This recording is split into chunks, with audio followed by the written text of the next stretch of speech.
किन्नर बनी माँ। बहुत समय पहले की बात है। एक छोटे से शहर में शब्बो किन्नर और उसके बाकी के किन्नर साथी एक ही साथ एक ही घर में रहते थे। एक दिन की बात है। शब्बो किन्नर अपने साथी किन्नरों के साथ अपने घर की ओर जा रहे होते हैं। तभी उन्हें रास्ते में मंदिर के पास 2 साल की छोटी बच्ची बेहोश पड़ी मिलती है। आए हाय, ये किसकी बच्ची बेहोश पड़ी है और इतनी छोटी बच्ची को यहाँ कौन मुआ छोड़कर चला गया? आए हाय, न जाने कौन मुआ इतनी छोटी बच्ची को मंदिर के पास छोड़कर चला गया। अरे चलो चलते हैं, बेकार में ले लेके देने ना पड़ जाए। वैसे भी न जाने किसकी बच्ची है। तभी शब्बो किन्नर उस बच्ची को गोद में उठा लेती है और उसे बच्ची को देखकर बड़ी दया आती है। आए हाय, कितनी प्यारी बच्ची है। कैसे माँ बाप है जो इतनी छोटी सी बच्ची को मंदिर के पास छोड़कर चले गए। फिर शब्बो किन्नर इधर उधर चारों तरफ नजर दौड़ाकर देखती है, पर उसे कोई नजर नहीं आता। आज से तू मेरे साथ रहेगी, मैं पालूंगी तुझे। ए शब्बो, तू पागल हो गई है क्या? यहाँ अपना रहने का ठिकाना नहीं और तू बच्ची को अपने साथ रखने की बात कर रही है। हम इस बच्चे को अपने साथ नहीं रखेंगे। क्यों चंपा, क्यों चमेली? और मैं रखूंगी इस बच्चे को अपने साथ। मैं पालूंगी इस बच्ची को। मैं बनूंगी इस बच्ची की माँ। आय हाय। बाकी किन्नरों के लाख कहने पर भी शब्बो किन्नर उन किन्नरों की बात नहीं मानती और वो बच्ची को लेकर अपने साथी किन्नरों के साथ घर आ जाती है।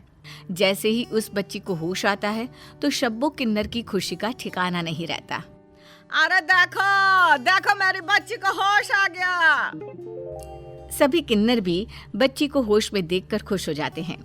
तभी बच्ची जोर जोर से रोने लगती है। आय हाय, ये बच्ची रोने क्यों लगी?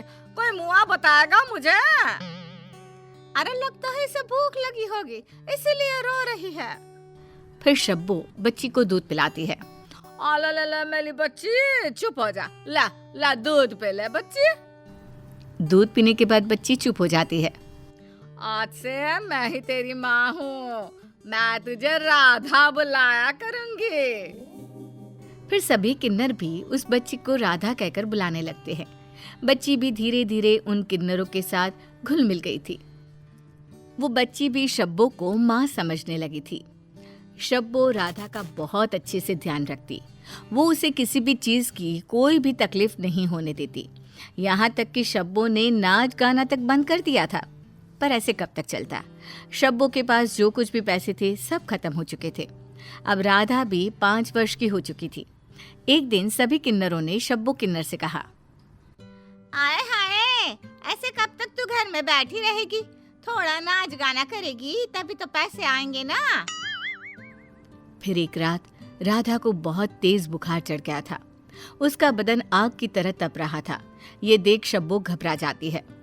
हाय रे मेरी बच्ची राधा, मैं तुझे कुछ नहीं होने दूंगी। अभी मैं तुझे डॉक्टर के पास ले चलती हूँ। शब्बो किन्नर दौड़ी दौड़ी राधा को डॉक्टर के पास ले जाती है और वहां से दवाई दिलाकर लाती है। उसका बहुत अच्छे से ख्याल रखती है। जैसे ही राधा ठीक हो जाती है तो शब्बो उसे समझाती है। राधा, मुझे काम करने जाना होगा। तुम घर पर ही रहना और कहीं भी नहीं जाना। माँ, तुम क्या काम करने जा रही हो? राधा, हमारा काम तो नाच गाकर पैसे कमाना है। शब्बो राधा को समझाकर नाचने गाने चली जाती है। शब्बो भी आराम से अकेली अकेली खेलती रहती और जब शाम हो जाती तो सारे किन्नर और शब्बो घर आ जाते। शब्बो जब भी शाम को घर आती तो वो राधा के लिए कुछ न कुछ जरूर लेकर आती। राधा, देख मैं तेरे लिए आइसक्रीम लाई हूँ। तुझे पसंद है ना? हाँ माँ, मुझे आइसक्रीम बहुत पसंद है।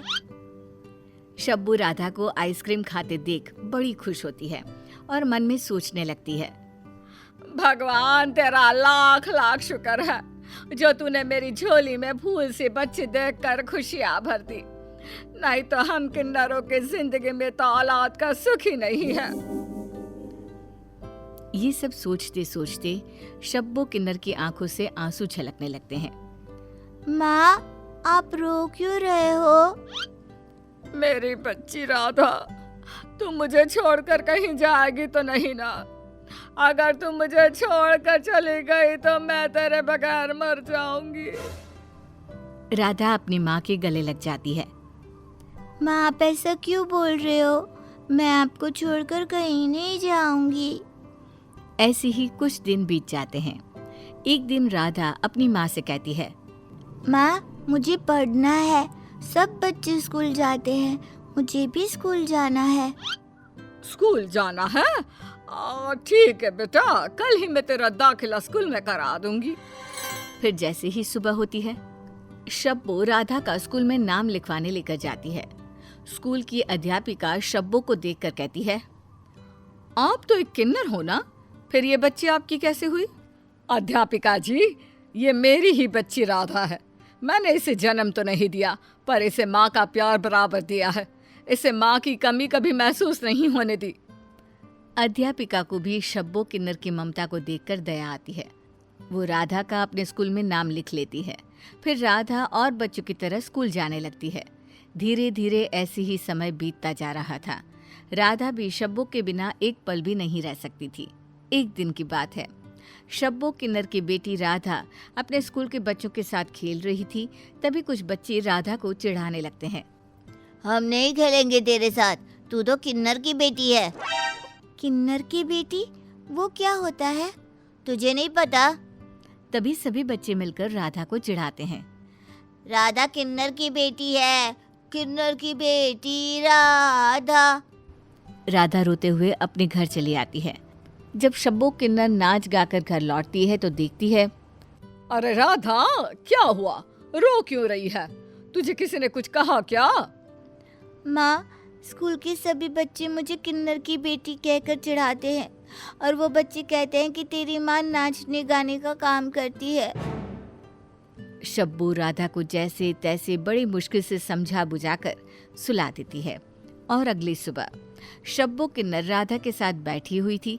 तभी उसकी नज़र अखबार पर पड़ती है, जिसमें राधा की 2 साल पहले की तस्वीर छपी हुई थी और लिखा था, जो कोई मेरी बच्ची को ढूंढ कर लाएगा उसे मुंह मांगा इनाम देंगे।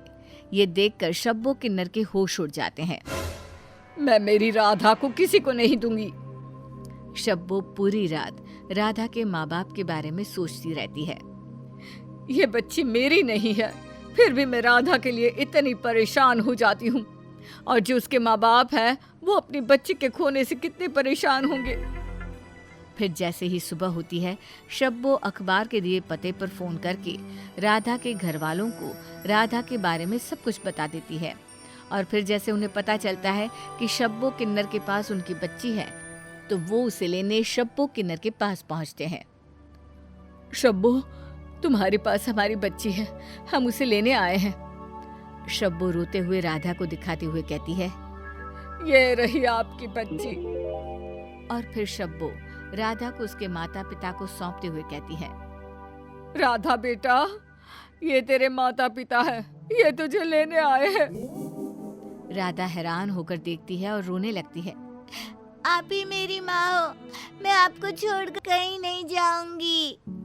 ये देख शब्बो भी राधा के साथ रोने लगती है। राधा बेटा, मैं तेरी माँ नहीं हूँ, यही तेरे माँ बाप है, तुझे इनके साथ ही जाना होगा। राधा के असली माता पिता अपनी बच्ची और शब्बो का प्यार देखकर कहते हैं, तुम ही इसकी असली माँ हो। क्या हुआ तुमने इसे जन्म नहीं दिया तो? जरूरी तो नहीं कि जन्म देने वाली ही असली माँ हो। अरे पालने वाली माँ तो जन्म देने वाली माँ से भी बड़ी होती है।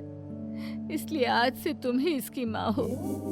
और फिर राधा के असली माता पिता अपनी बच्ची को शब्बो के हाथ में सौंपकर चले जाते हैं और शब्बो किन्नर राधा के साथ हंसी खुशी रहने लगती है और उसकी एक माँ की तरह अच्छे से परवरिश करती है।